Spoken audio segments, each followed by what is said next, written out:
West is often the forefront of how societal norms should be and how a society should operate in general.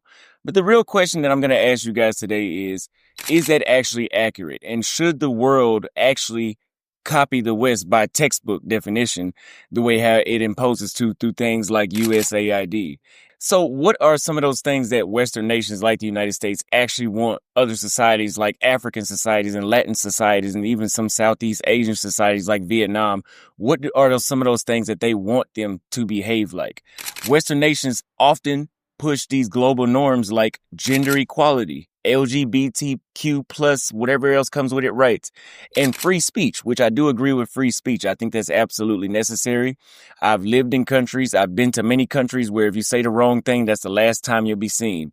And I don't think that that's fair to anybody in the world. And that actually is not how a nation can progress without free speech. You need feedback from your citizens to be able to progress. Many countries in Africa, especially, are rejecting these norms, and they're arguing that it's incompatible with their culture, religion, and sovereignty. And you can see that in places like Uganda. Furthermore, in 2023, Uganda passed a law that allowed the death penalty for aggravated homosexuality, a move condemned by Western governments like the United States, but defended by Ugandan leaders as protecting national values.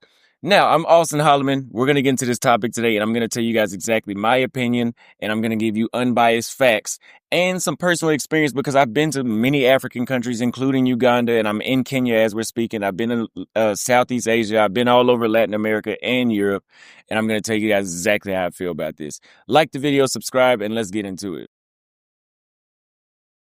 Now, personally, I told you guys I've been to Uganda and I was there in 2023. And when all this was going on, they actually had a rainbow flag above the U.S. Embassy because legally that's technically American land, I guess you could say. So they were using it as a form of resistance. But let's get into the next part. Gender equality. Is this progress or is it pressure? On paper, Kenya and Uganda say they support gender equality, but there is still a traditional culture that will always override what any law says. And I'm telling you from living here in Kenya, yes, gender equality is a thing, but it's not going to be identical to what you see in the United States. Now, I'm not saying women here are overtly oppressed like somewhere like Saudi Arabia or something like that or Afghanistan, but it's not the same feminism issue that you would run into in Texas. In Kenya, women can legally own land and vote and from my understanding, from what I see here, they can pretty much do everything else that a man can do. Correct me in the comments if I'm wrong. But patriarchal culture often sidelines them in leadership and in family decisions, which is more of a personal. That's not necessarily a legal issue, but a family thing. That you get what I'm saying. There's different accountability levels in practices that their family will always have. Only about 23% of Kenyan parliament members are women.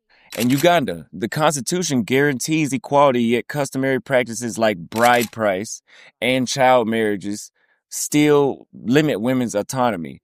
And bride price is something that you'll run into in a lot of Africa. It's from what I've heard, is even in South Africa, which they think they're the United States, but apparently not fully United States if they're still doing bride prices. Many rural families see the man as the default authority, the way how it should be. Women are meant to follow a man's lead. Don't ever forget that.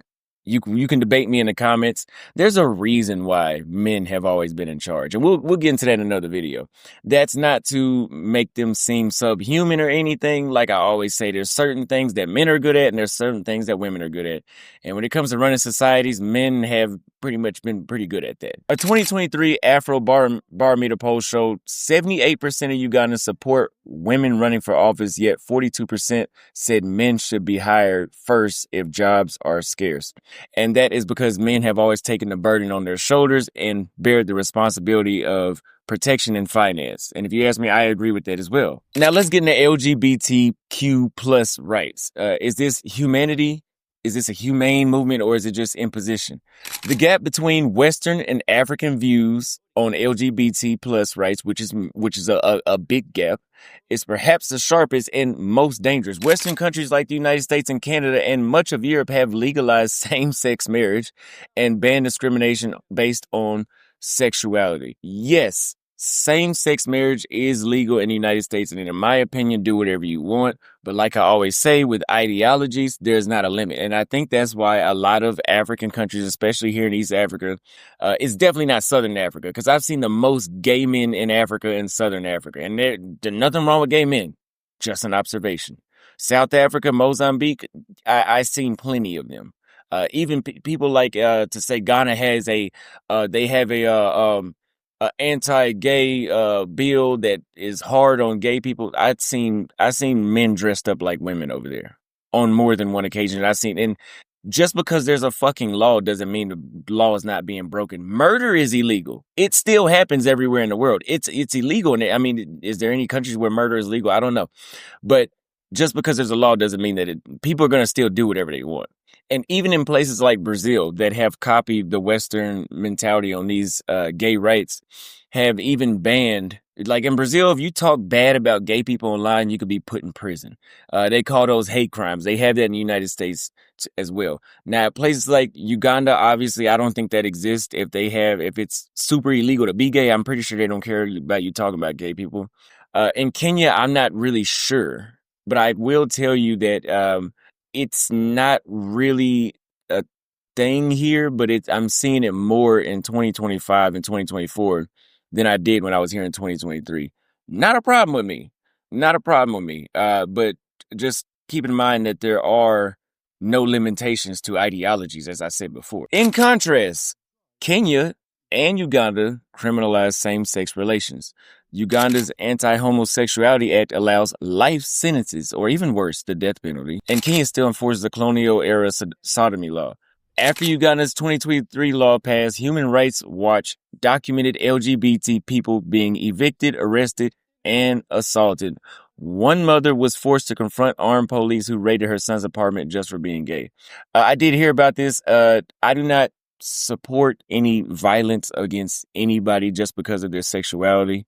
But I think I do enjoy living in places like Kenya and Uganda because, yes, no matter what laws that are passed, there's still going to be gay people. There's just no way. I believe people are born gay. So, I mean, there's no way to get around it. But because of these laws, it's not being forced on you. Like if you live in the United States, and I've really only noticed this in the United States and Western Europe, mainly the United States, you're pretty much supposed to be gay. Like it's no longer like we want same-sex marriage. We want to have hate crimes to protect ourselves. Okay, it's like now, okay, we got what we wanted. Now you need to be gay too. Now the kids need to be gay. So I don't want to be in that type of environment. I'm not gay. I don't have a problem with gay people, but I don't want you pushing that on me either. And this is one way where I say societal norms, maybe in African countries, there's less of a authoritarian way of enforcing, pushing back against this, but I definitely don't want to see them get to the point where they got in the United States. And there's a reason that when it comes to this issue, I don't think that other countries, developing countries, should develop to that point. Let me know what you think in the comments. I'm going to try to limit what I say about Kenya because I live in Kenya and I enjoy living here and I don't have time for anything that may come with. I'm not critiquing the government. I'm just saying what I say about social. But we're going to get back to the video. Now, freedom of expression. Who really has it? Now, I am a full freedom of speech supporter. I do know that when I go to other countries that is not the same case. For example, even if a developing country says that it has freedom of speech, yeah, go to that country and try saying fuck the president. You know how they had this I think it was Snoop Dogg had a song called Fuck Donald Trump. Yeah, try doing that in some of these other countries and see how far you get. You'll realize how much you can get away with in the United States. Furthermore, freedom of speech is celebrated in the West, but even when it's written a law in a place like Africa, it's often ignored. And I'll let you guys decide what country it is. There's certain countries in Africa where in the Constitution, you are guaranteed freedom of speech, but try criticizing the government and see how far that goes. And you guys really don't understand how much freedom of speech you have until you leave the United States. In Uganda, even peaceful protests can lead to jail time. Laws banning offensive communication were ruled unconstitutional, but arrests still happen. Now, the next point, Western standards, is it actually universal or is it imperial by nature? Critics argue that Western governments use aid such as USAID, and diplomacy to push their values, threatening to cut funding to countries that don't comply. And you can see this, for example, in 2023, whenever Uganda came out with their anti-gay laws, the United States sanctioned them, removed funding, removed aid.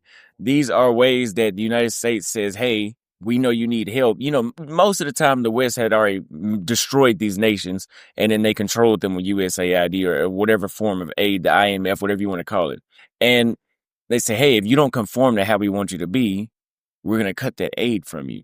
And there's very few countries that have had the means or courage to stand up against it. Some of those countries that have decided to stand up against this is like Uganda and Burkina Faso that are willing to face sanctions to hold on to their sovereignty and their traditional values. Some African leaders claim the West ignore their local values, religions, and traditions to impose their one-size-fits-all morality.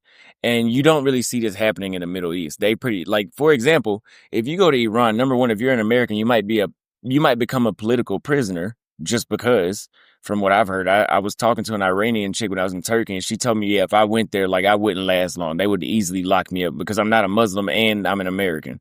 But those countries do those things for a reason, not necessarily to, and I'm just my observation. I'm not saying that's it, not necessarily to oppress their people, but to protect their people. Because whenever these Western traditional female promiscuity, LGBT, those actually degenerate a society. And we can actually, I mean, we can argue that, right? Because LGBT does not support birth rates, right? It doesn't raise birth rates, and you need to have people in the first fucking place to have a society. And female promiscuity discourages men from marrying those women due to their promiscuity, and it makes those women want to enjoy life rather than raising children, which does not influence the rise of birth rates. And these are ways that countries do protect themselves from that. Now, some local voices between tradition and rights. Not every African voice is against change, but most want it to come from within. Here's what a lot of Western nations need to know. They need to leave some of these nations in Africa and Latin America alone, which they don't seem to be able to do that. And these countries could develop on their own, but they're constantly being interfered and meddled with by foreign powers. There's even been some African countries where women's rights groups have sued their own government to stop sexual violence against the women of those nations using Africa's own human rights charters like the Maputo Protocol. If you guys don't know Maputo, that's in Mozambique. And so, furthermore, even in places like Uganda, you will see people pushing back against the anti-LGBT movements. I say let them handle that on their own. The same way how Black Americans had to get their own right to vote, let them handle that on their own. That's why they're called a developing nation. They're behind the same amount of development that the United States got. Let them develop them by themselves. And you also have to take into account work culture. Like here in Kenya, the work culture, and pretty much most places I've been to around the world, except for maybe South Africa and Western Europe, the work culture is very, very laid back in most developing nations, meaning that stuff is going to be really late. People don't take their work as serious. People don't have, like, deadlines pretty much don't mean anything. Like, if you try to do business here in Kenya, like, deadlines is pretty much non-existent. Like, you pretty much just go with the flow here. What that gives you is a peace of mind, and it's not an added stress or taxation on your mind. Versus the United States, deadlines, Western Europe and the United States, deadlines are very important. Like, you can get fired for showing up 3-5 minutes late to work. Versus here in Kenya, I'm not sure if I had it, but I mean, based off of how the people move here, yeah, 3 to 5 minutes late is a blessing if that happens. An hour late is very, very common here in Kenya and most African countries that I've been to. So if you want to develop these nations societal norm-wise, and you want to bring that work culture into there as well, you have to take into account that will bring down the warmth of the people. The reason the people in the United States are so bitchy and upset is because all they do is work. They pretty much live to work. You work all day just to spend 70% on survival costs, and you're left with 30%, which if the average person is earning $4,000 a month, you only have a couple $100 pretty much to enjoy yourself. And that's not enough money to enjoy yourself in the United States. Try going to a bar with a couple of your friends and you got a couple $100 to spare per month. Good luck. You would be at home drinking. Versus here in Kenya, yes, these people seem to have an endless source of money to hang out because that's all they do. And honestly, that's fine with me. Even if the nation develops slower, life is about people. like I said before, if you move to another country or if you move to another city in the United States, you could have the best paved roads, you could have the best food, the best housing, the best water system. But if you're surrounded by the Ku Klux Klan, none of that shit matters. So it only matters what the culture of the people are like. Is there a sense of community amongst those people? There's not a sense of community in the United States. Like I said, and here in Kenya, I was stuck on the side of the road. My Uber driver, within 5 minutes, some random stranger had drove by and picked him up and took him to the gas station to get whatever fluid he needed.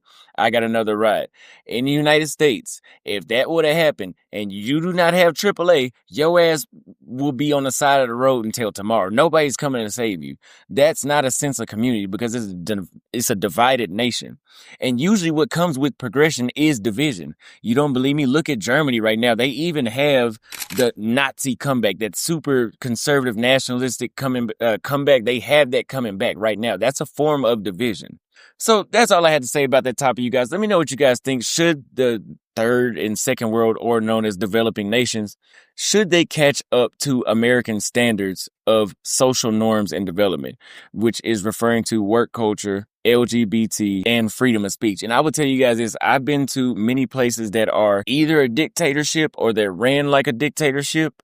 And I honestly felt more freedom on a daily basis in authoritarian regimes than places that were not authoritarian regime. And that it depends on who you are. Now, if you're a journalist trying to speak out against the president, of course, you're not going to have, even in a place like the United States, you're going to catch hell because you're critiquing governments.